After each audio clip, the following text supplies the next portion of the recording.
ഇന്ത്യയിലെ പ്രമുഖ ലിബറൽ ചിന്തകരിൽ ഒരാളായ ഗുരുചരൺ ദാസ് അദ്ദേഹത്തിൻ്റെ പുതിയ പുസ്തകമായ the dilemma of an Indian liberal എന്ന പുസ്തകത്തിൽ ഇന്ത്യയിൽ ഒരു ലിബറൽ പാർട്ടിയുടെ അഭാവത്തെപ്പറ്റിയുള്ള നിരാശ പങ്കുവെക്കുന്നുണ്ട്. ലിബറൽ പാർട്ടി എന്നത് ഇന്ത്യയിൽ ഇന്ന് അസാധ്യമാണ്. ആകെയുള്ള സാധ്യത ലിബറലുകൾ മുഖ്യധാര രാഷ്ട്രീയ പാർട്ടിയിൽ അംഗമായി അവിടെ അല്പം ലിബറൽ ആശയമാറ്റം കൊണ്ടുവരാൻ ശ്രമിക്കുക മാത്രമാണ്. ഇന്ത്യയിൽ ലിബറൽ പാർട്ടി എന്ന് വിശേഷിപ്പിക്കാവുന്ന ആദ്യ പാർട്ടി സുരേന്ദ്രനാഥ് ബാനർജി, തേജ് ബഹദൂർ സപ്രു, ജയാക്കർ തുടങ്ങിയവർ ചേർന്ന് 1919 സ്ഥാപിച്ച ഇന്ത്യൻ നാഷണൽ ലിബറൽ ഫൗണ്ടേഷനാണ്. സ്വതന്ത്ര ഇന്ത്യയിലെ ഏക ലിബറൽ പാർട്ടി രാജഗോപാലാചാരി 1959 സ്ഥാപിച്ച സ്വതന്ത്ര പാർട്ടി. പക്ഷേ 1976 ഭരണഘടനയുടെ ആമുഖത്തിൽ എഴുതി ചേർത്ത സോഷ്യലിസം എന്ന വാക്ക് പ്രായോഗികമായി ഇന്ത്യൻ ലിബറലുകളെ കക്ഷി രാഷ്ട്രീയത്തിൽ നിന്ന് എന്നത്തേക്കും പുറത്താക്കി. ലിബറലിസം പോലുള്ള എതിർ ആശയങ്ങളെയെല്ലാം നിശബ്ദമാക്കുന്ന ഒരു അടഞ്ഞ ചിന്താഗതിയാണ് സോഷ്യലിസം. അതേസമയം ലിബറലിസം എന്നാൽ സ്വാതന്ത്ര്യത്തിൽ അടിസ്ഥാനമാക്കിയ എന്നും പരിവർത്തനം ചെയ്തുകൊണ്ടിരിക്കുന്ന ഒരു ആശയ സംഹിതയാണ്. ഡിസ്കഷൻ, ഡിബേറ്റ്, ഡിസെൻറ്റ് എന്നതാണ് അതിൻ്റെ വഴി. സാമൂഹ്യനീതി അതിനോടകം തന്നെ ഭരണഘടനയിൽ ഉൾപ്പെട്ടിട്ടുള്ളതിനാൽ ആമുഖത്തിലെ സോഷ്യലിസം കൂട്ടിച്ചേർക്കൽ ഒരു അനാവശ്യ നടപടിയായിരുന്നു. നാനി പൽക്കിവാല പറഞ്ഞതുപോലെ, മതത്തിന് അതിൻ്റെ ആചാരങ്ങൾ പോലെ, സത്യത്തിന് ഡോക്മ പോലെ ആണ് സാമൂഹ്യനീതിക്ക് സോഷ്യലിസം. 1947 സ്വതന്ത്രമായ ഇന്ത്യക്ക് ഉടനെ തന്നെ പക്ഷേ സാമ്പത്തിക സ്വാതന്ത്ര്യം നഷ്ടമായി. അടുത്ത 40 വർഷങ്ങളോളം നമ്മൾ സോഷ്യലിസത്തിൻ്റെ കമാൻഡ് എക്കണോമിയിലായിരുന്നു. ബ്രിട്ടീഷ് രാജിനെ ഓർമ്മിപ്പിക്കുന്ന ലൈസൻസ് പെർമിറ്റ് രാജ്. റാവുവും മൻമോഹൻ സിംഗ് കൂട്ടുകെട്ട് 1991 ലിബറലൈസേഷൻ ഡ്രൈവിലൂടെയാണ് ഇന്ത്യക്ക് സാമ്പത്തിക സ്വാതന്ത്ര്യത്തിലേക്ക് ആദ്യമായി പ്രവേശിക്കാൻ അവസരം നൽകുന്നത്. പക്ഷേ ആ നിർണായക നടപടിക്കിപ്പുറം 3 പതിറ്റാണ്ടുകൾ കഴിഞ്ഞിട്ടും ഇന്ത്യയുടെ പ്രമുഖ രാഷ്ട്രീയ പാർട്ടികളുടെയും ഐഡിയോളജിക്കൽ ബേസ് സോഷ്യലിസ്റ്റ് സ്റ്റേറ്റിസം തന്നെയാണ്. ഭരിക്കുന്ന ഹിന്ദു പാർട്ടിക്ക് ഒരു മാച്ചോ സ്റ്റേറ്റാണ് താല്പര്യമെങ്കിൽ ഇടതുപക്ഷ പാർട്ടികൾ ഇപ്പോഴും ലക്ഷ്യം വെക്കുന്നത് കമാൻഡ് എക്കണോമിയാണ്. കോൺഗ്രസ് പുനർവിതരണത്തിലും പോപ്പുലിസത്തിലും സ്റ്റേറ്റിസത്തിലും വിശ്വസിക്കുന്നു. കൂണ് പോലെ മുളയ്ക്കുന്ന ജാതി പാർട്ടികൾ വ്യക്തികൾക്ക് യാതൊരു പ്രാധാന്യവും നൽകുന്നുമില്ല.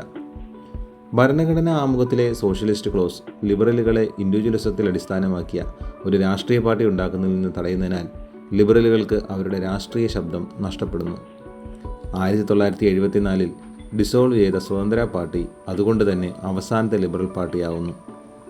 അമർത്യ സെൻ 2014 പറഞ്ഞു, പ്രോ മാർക്കറ്റായ, പ്രോ ബിസിനസ്സായ, അതേസമയം മതത്തിനെയും രാഷ്ട്രീയത്തെയും കൂട്ടിക്കലർത്താത്ത ഒരു ലിബറൽ പാർട്ടി രാഷ്ട്രീയത്തിൻ്റെ മുന്നോട്ടുള്ള പോക്കിന് അത്യന്താപേക്ഷിതമാണ്.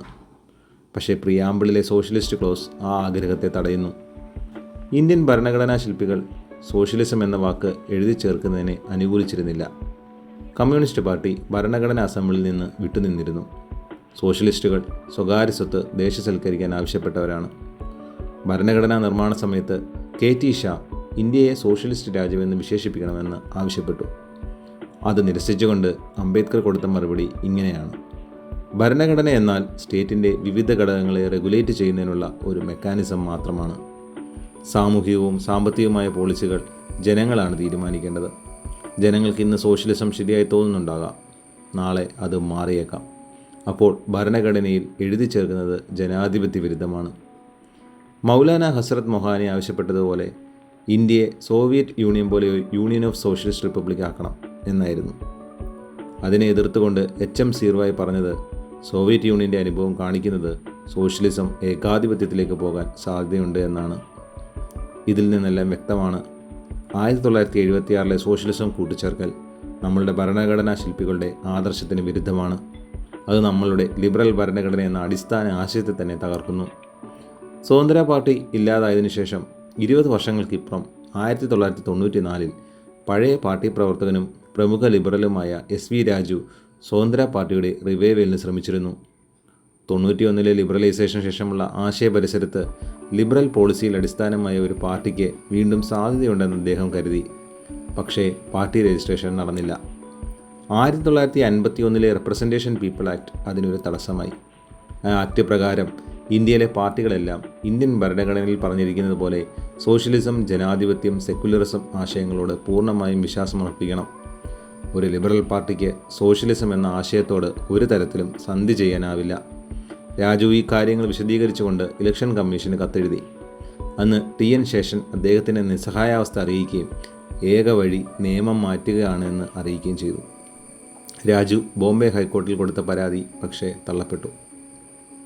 സോഷ്യലിസം ഭരണഘടന ആമുഖം എന്ന പൂന്തോട്ടത്തിലെ ആപ്പിൾ ഓഫ് സോഡമാകുന്നു. സ്വതന്ത്ര പാർട്ടിയുടെ റിവൈവൽ പോയിസണസായ ഈ ആശയത്തെ ഭരണഘടനയിൽ നിന്ന് പറിച്ചറിയണം. അങ്ങനെ ഒരു മാറ്റത്തിലൂടെ ഒരു ഓപ്പൺ സമൂഹം സൃഷ്ടിക്കാനുള്ള ആദ്യ പടി തുടങ്ങാൻ കഴിയുകയുള്ളൂ.